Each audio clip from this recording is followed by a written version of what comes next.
Bien, vamos a empezar con la tarea número 1 del tercer parcial, que habla sobre el diagnóstico de consultoría. Y para empezar vamos a tratar de qué es un diagnóstico, y este nos dice que su objetivo es determinar el problema y afrontar sus objetivos para tratar de alcanzar que el cliente tenga una manera detallada y el fondo el problema. Posteriormente tenemos el diagnóstico, que el diagnóstico abarca mucho más que una recopilación de datos, y que un diagnóstico es más eficaz que las circunstancias que nos determinan los datos. También nos relata que tenemos como siguiente etapa el replanteamiento del problema y el objetivo. Este es un plan cometido que prepara durante fases iniciales y se confirma con el contrato de consultoría, proporcionando pautas y un calendario básico.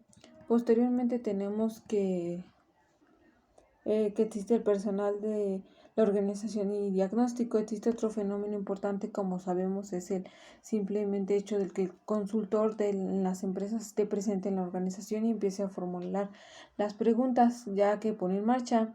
De esta manera nos dice que el consultor puede recurrir a diversos métodos para disipar cualquier temor o información errónea. Posteriormente, como segundo tema, tenemos que es los objetivos y el problema del diagnóstico. El objetivo nos dice que es fundamental para concentrarse en los objetivos de resolver de manera adecuada el problema. Aquí vamos a buscar los objetivos de manera prioritaria para que se puedan resolver y se resuelvan de manera satisfactoria. Como siguiente etapa de este punto tenemos los problemas, y este nos dice que existen cuando hay diferencia entre dos situaciones, ya sean del pasado o del presente, y cuando alguien está preocupado por alguna de estas situaciones que quiere resolver. Nos dice que el problema del cliente se identificará mediante 5 dimensiones. La primera es sustancia o identificación.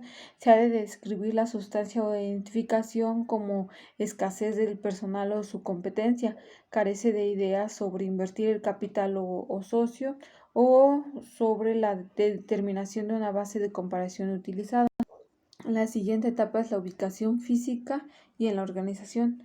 La pregunta que nos tenemos que hacer para esta etapa es en qué dependencia, división o departamento necesitamos esta ubicación. También nos dice que otra pregunta es que en qué otras dependencias y en qué otras dependencias externas causa el problema. La tercera etapa son las tendencias del problema, y esas como pregunta nos dicen qué personas directas o gerentes o trabajadores nos ayudan o cómo es su interés para resolverlo. Por cuarta etapa tenemos la magnitud absoluta y relativa. Esta nos dice qué importancia tiene el problema en términos absolutos, por ejemplo, en la magnitud de la pérdida de tiempo, de trabajo o dinero. Como siguiente subtema tenemos las causas del problema, y esta es una tarea fundamental de diagnóstico que consiste en determinar las fuerzas y los factores que ocasionan el problema. El objetivo de entender la dificultad, no señalar con el dedo a uno de los culpables. Se debe empezar a buscar de la mejor manera resolver la situación. También encontramos que existen dificultades o determinación de problemas. Con ellas podemos encontrar que algunas de las dificultades son las confusiones de los síntomas de los problemas, que a lo mejor ya sabemos que es ese problema, pero no queremos aceptarlo. Las otras son ideas procedivas acerca de las causas del problema, que nada más tenemos como tal una idea de que el problema de lo que está pasando es por esto, por aquello, pero no hemos hecho como tal un diagnóstico. Posteriormente tenemos que existe un examen de los problemas desde el punto de vista exclusivamente. Posteriormente, como siguiente punto, tenemos la ignorancia de cómo se percibe el problema en diversas partes de la organización.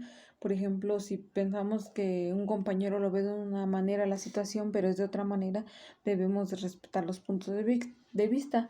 El otro es el diagnóstico, no acabando el problema. Nada más del diagnóstico es como cuando vas al doctor, te diagnostican y te tratan para que puedas solucionar el problema, pero como tal a lo mejor no lo pueden resolver porque solo están diagnosticando de lo que puedes tener. La falta de aclaraciones en el objetivo prioritario. El objetivo vaga y el consultor pierde tiempo y energías ocupándose en que ese objetivo no es el que debemos de buscar.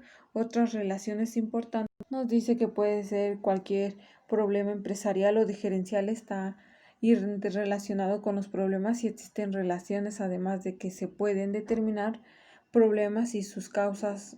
Por ejemplo, hay factores que agravan y actúan al problema. Otro subtema es la capacidad potencial que los clientes tienen para la resolución de los problemas.